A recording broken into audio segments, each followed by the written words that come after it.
जाणार त्याला काहीतरी लक्ष द्या। नुसतं तुम्हाला निवडणूक आली की फक्त वोटिंग घ्यायला तुम्ही लोक घराघराने फिरता, आम्हाला द्या आम्हाला द्या। मग आमची समस्या कोण काढणार इथे? आज आम्ही 4 वाजल्यापासून अशी बसून ना अन्न ना पाणी, आता हे जेवण घेऊन आलेले आहेत द्यायला नाश्ता पाणी। तोपर्यंत आम्ही मुलाबाळांनी काय करायचं? लहान लहान मुलं डिलेव्हरी झालेले आहेत तिथं, अक्षरशः येऊन बघा तुम्ही, डिलेव्हरी झालेल्या पण बायका आहेत तिथे आमच्या काळी प्रत्यक्ष। बस कसं की ही जी गटाची समस्या आहे वर्षानुवर्षीची आहे, हा नाला शिफ्टिंगचा विषय आहे तो प्रलंबित आहे आणि याच्यावरती मागील लोकप्रतिनिधी असेल किंवा सगळे प्रयत्न करतात, का विलंब झाला आजपर्यंत समजलेला नाही। आता हा राजकारणाचा विषय त्याच्यात आम्हाला पडायचा नाही, पण सध्या वस्तुस्थितीमध्ये जे लोकांना अडचणी आहेत, रात्रभर लोकांच्या घरामध्ये पाणी शिरलेलं आहे आणि लोकांचे कपडे कपाट बंधून पाणी, गॅस सिलेंडर वगैरे सगळ्यामध्ये पाणी गेले, फ्रीज मध्ये पाणी गेले, लोकांना खायला जे वांदे झालेले आहे। त्याच्यामुळे शिवसेना उद्धव बाळासाहेब ठाकरे शाखा क्रमांक 143 वतीने आम्ही आता नाश्त्याची आणि जेवणाची व्यवस्था या ठिकाणी केलेली आहे। याच्यामध्ये तात्पुरते हे आहे, पण आमचा प्रयत्न असेल की सन्माननीय आमचे खासदार अनिल देसाई साहेब यांना हा विषय आम्ही सांगितलेला आणि या वर्षीच आपण ह्याच्यावरती कायमस्वरूपीचा पर्याय काय तोडगा काढू शकतो आम्ही ह्या वर्षी करणार आहे। त्या प्रमोदजी शिंदे आमचे विभाग प्रमुख आहेत, ते कंटिन्यू आमच्या संपर्कात आहेत आणि या सगळ्याची माहिती ते घेत आहेत आणि हा प्रोजेक्ट का रखडला आहे आणि ह्या लोकांची समस्या कायमस्वरूपी सोडवण्यासाठी शिवसेना उद्धव बाळासाहेब ठाकरे कटिबद्ध असेल। दादा आप क्या कहेंगे, जैसे कि यहाँ पे मैं देख रहा हूँ मीटर बॉक्स में भी पानी जा रहा है, अब कल के दिन इससे कुछ दुर्घटना होती है तो इसको जिम्मेदार कौन रहेगा? इसका जिम्मेदार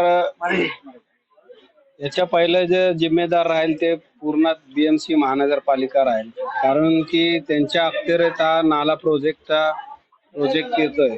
त्याच्यामुळे त्यांनी जो प्रोजेक्ट रखडलेला आहे त्यांच्या लोकांच्या काय राजकीय अनिश्चिततेतून भावनेतून झालेला तो प्रोजेक्ट आहे, जिथं 1100 लोकांची लिस्ट लावलेली आहे, जिथं 364 आसपास लोक फक्त इथले नाला बाधित होते, पण लोकांच्या या भ्रष्टाचारामुळं 1135 बीएमसीचा आकडा आहे, त्याच्यामुळं हा नाला कधी होऊ शकणार नाही। पण आता आमचे सन्माननीय अनिल देसाई खासदार साहेब आलेले आहेत निवडून, आणि आमच्या कार्यकर्ते, शाखा प्रमुख, महिला शाखा संघटिका, आम्ही जे कार्यकर्ते तत्पर आहोत त्यांच्या मागणीनुसार आम्ही आता पहिल्यांदा इथला जो मेन फुले नगरचा जो नाला आहे तो पलीकडे पीएमजीपी मध्ये जातो, ते मेन तिथंच आहे। तो नाला जर आम्ही खासदार साहेबांना सांगून तो जर नाल्याचं काम केलं तर इकडचं बरचसा म्हणजे 60% जे पाणी साठतंय ते कमी होऊन जाईल आणि बाकीचं हे रेल्वेच्या ह्याच्यातून नाला रुंदीकरण करायचं आणि भाजी मार्केटच्या इथं जो नाला जो झरीना बेगमच्या टायमाला बांधलेला आहे तिथपासून इथं त्या नाल्याची नीट साफसफाई पण नाही झालेली आणि नाल्याचं रिनोव्हेशन नाही झालेलं, ते गरजेचं आहे करण्याचं। तर आता आमच्या खासदारांच्या माध्यमातून आम्ही त्या कामासाठी वळू आणि लोकांना जेवढा दिलासा देता येईल तेवढा आम्ही देऊ। धन्यवाद। एक विषय असा आहे, काही विरोधक जाणून बुजून आमचे सन्मान्य खासदार अनिल देसाई साहेबांच्याकडे बोट दाखवत आहेत की नवीन खासदार आले आणि अशी परिस्थिती झाली, तर मी ह्या प्रकारे सांगेल की आमच्या खासदारांनी शपथ घेऊन फक्त 12 दिवस पण अजून झाले नाही, पण ज्या लोकांनी तो 12 वर्ष राज्य केलं आहे ही त्यांची करणे, हा त्यांचा विकास जो इथं पोहतोय। आम्हाला राजकारण करायचं नाही, ही परिस्थिती वेगळी आहे, पण टीका टिप्पणी करताना आपण थोडं पाठीमाग वळून पाहिलं पाहिजे की आपण कुठल्या परिस्थितीत आहे आणि कुणामुळे परिस्थिती निर्माण झाली आहे। माझी विनंती आहे की राजकारण करायची वेळ नाही, आपण सगळे इथे राहतो, लोकप्रतिनिधी सगळे आपापल्या घरी असतात, पण त्रास हा तुम्हाला ना आम्हाला आपल्या जनतेला, आपण एकत्र देऊन हा विषय सोडवला पाहिजे। एकमेकांना आपण बोट दाखवतो आणि ह्याचाच फायदा घेऊन असे लोकप्रतिनिधी फपवतात आणि ते आपलेच रक्त पितात। तर माझी विनंती आहे की आपण सगळ्यांनी एकत्र हा मुद्दा तोडीस लावूया, जेणेकरून माझ्या लोकप्रतिनिधी काय केलं, तुझ्या प्रतिनिधीनं काय केलं हा विषय नाहीये। आमचे लोकप्रतिनिधी 12 दिवसापूर्वी आले, तुमचे 12 वर्षापासून आहेत, तर तो प्रलंबित राहिलेला विषय तुमचा आमच्या जिवारी लागलेला आहे, आपल्या लोकांना त्रास होईल। तर माझी एक विनंती असेल महाराष्ट्राच्या रहिवाशांना की राजकारण बाजूला ठेवून हा विषय आपण मार्गी लावा, जेणेकरून आपले सगळे लोक त्या समस्येतून कायमची बाहेर निघतील। मनसेचे उपविभाग अध्यक्ष आणि महाराष्ट्र टेनन असोसिएशनचे अध्यक्ष, आज तुम्हाला इथे पाणी दिसतंय, हे आज नाही वारंवार थोडा पाऊस लागला ना तरी इथे पूर्ण बंद होतो, रहदारी बंद होते, गाडी ये जा होते। मग महाराष्ट्र नगरने बाहेर जायचं कसं? ह्या लोकांच्या आज गेली 20 वर्ष समस्या आहेत, पण कोणीच लक्ष देत नाहीये. पत्रव्यवहार करतात, सर्व पक्षीय ह्याच्यावर उपाययोजना काय निघेल, ह्याचा तोडगा काय निघेल ह्याचा प्रयत्न करतायत. पण आज बीएमसी आहे ना की ह्या नाल्या पाण्याचाच प्रश्न नाहीये. गटारं साफ होत नाहीयेत, पावसाच्या अगोदर गटारं साफ होत नाहीयेत, कुठे झाकणी तुटली आहेत, कुठलाही घातपात होऊ शकतो, जीवित हानी होऊ शकते. बीएमसी याच्याकडे पूर्णपणे दुर्लक्ष करत आहे. आणि आता लोकप्रतिनिधी पण आता झालेले आहेत, पण त्यांनी पण काय याच्यावर उपाययोजना केलेल्या नाहीये. तर आमची विनंती आहे की लक्ष द्या कारण जर इलेक्शन असेल तर तुम्ही येता प्रत्येक वेळेस, पण आज माणसांची अशी परिस्थिती आहे तर इथे कोणीच येत नाही. इथे गाडी पण अडकलेली आहे आतमध्ये. मग ह्याला जबाबदार कोण? माणसं मेल्यावर तुम्ही येणार का? महाराष्ट्र नगरच्या लोकांना कधी सुटकेचा श्वास घेणार आहेत की ह्या पाण्यापासून? आज तुम्ही गावड्यांच्या इथे म्हणजे महाराष्ट्र नगर टेनंट असोसिएशनच्या इथे बघू शकता की तिथे अक्षरशः कंबरभर लोकांच्या घरात पाणी, आज त्यांना जेवण नाही. मग ह्याला जबाबदार कोण आहे? आज त्यांना काय हवं असेल, कोण आजारी असेल आणि औषध हवं असेल किंवा काही इमर्जन्सी आली तर ती लोक पाण्यातून बाहेर निघू शकत नाही. मग ह्याला उपाययोजना कधी करणार आहे बीएमसी? तर बीएमसी ला आमची नम्र विनंती आहे की आम्हाला काहीतरी ऍक्शन घ्यायला लावू नका, लोकांना चवताळू नका. लवकरात लवकर याच्यावर उपाययोजना करून लोक सुटकेचा श्वास घेतील. एवढीच बीएमसी ला विनंती आहे की लवकरात लवकर त्यांनी काय उपाययोजना आहेत त्या करता येतील याच्याकडे जास्त लक्ष द्यावं. जय हिंद, जय महाराष्ट्र. जर नाला झाला असता तर हा प्रॉब्लेम झालाच नसता. तर नाल्यामुळे सगळं म्हणजे नाले सफाई होत नाहीत. नाल्याचं काम झोपडपट्टीमुळे नाला लोकांना भेटणार कुठून मानून तो नाल्याचं काम झालं नसल्यामुळे इकडे पाणी काम, त्यातून मेट्रोचं काम चालू. मेट्रोवाले सांगणार की बीएमसी वाल्यांचं काम आहे, बीएमसी वाल्यांना सांगणार रेल्वेचं परमिशन आहे.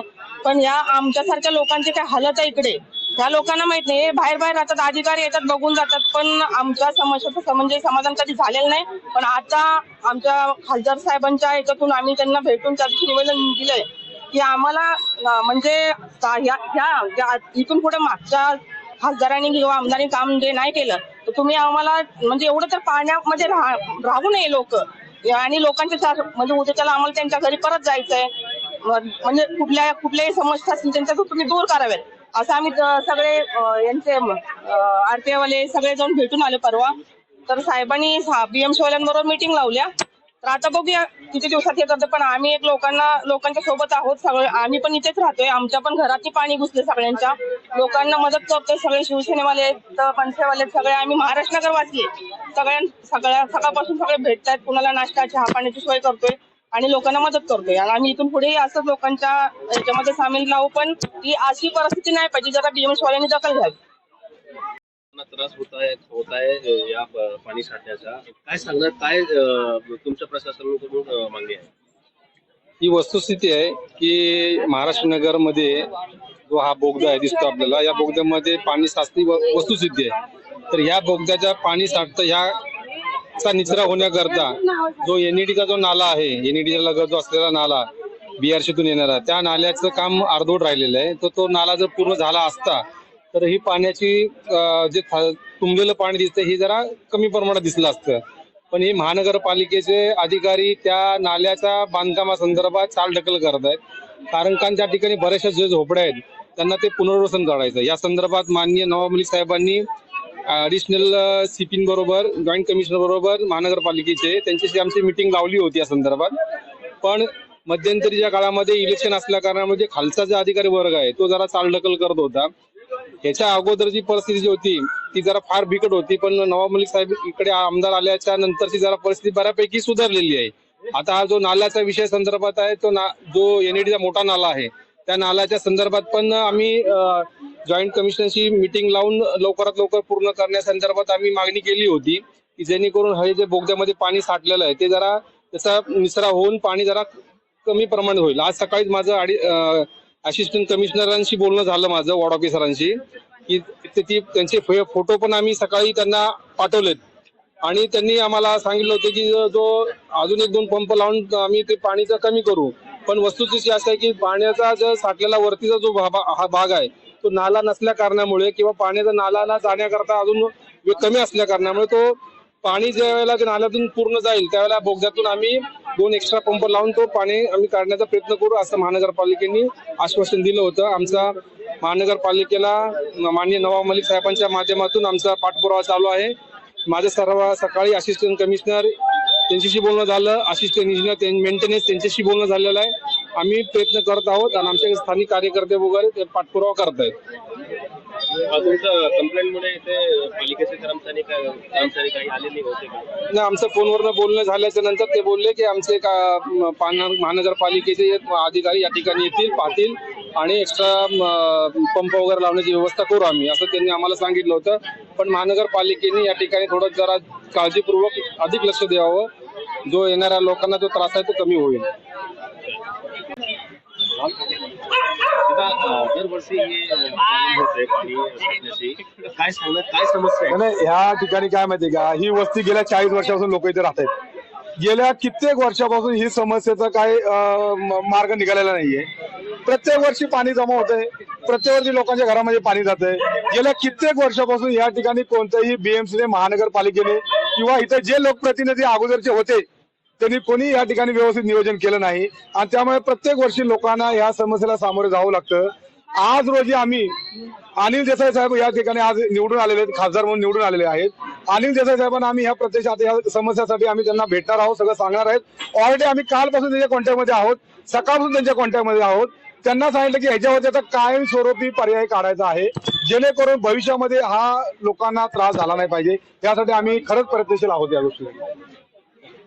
मी रिपब्लिकन पार्टी ऑफ इंडिया अनुशक्ती तालुका अध्यक्ष आहे. सध्या आमचे सगळे महाविकास आघाडी सोबत आम्ही सगळे एकत्र काम करत आहोत. हा पक्षाचा विषय नाही किंवा हा राजकीय विषय नाही, परंतु लोकांच्या समस्या ह्या सुटल्या पाहिजेत, लोकांनी ह्या त्रासातून मुक्त केलं पाहिजेत, हीच आमची भूमिका आहे. म्हणून आम्ही सर्व आहोत. या ठिकाणी मनसेच्या उपविभाग अध्यक्ष आहेत प्रांजल राणे मॅडम, या ठिकाणी महिला शाखा संघटक आहेत सुवर्ण सावंत मॅडम, या ठिकाणी वसंत माने आहेत आपले राष्ट्रवादीचे. हा राजकीय विषय नाही, हा लोकांच्या समस्या हा सुटल्या पाहिजेत. लोकांना जो त्रास होतोय त्यामध्ये आमचंही घर आहे, आमचंही घर बुडालेलं आहे. आम्ही ह्या त्रासामध्ये वैतागलेलो आहोत आणि ह्याला खरंच आम्ही आता सर्व मिळून याला आम्ही आता न्याय देणार आहे लोकांना, की जेणेकरून भविष्यामध्ये परत हा त्रास झाला नाही पाहिजे. जय महाराष्ट्र. ठीक.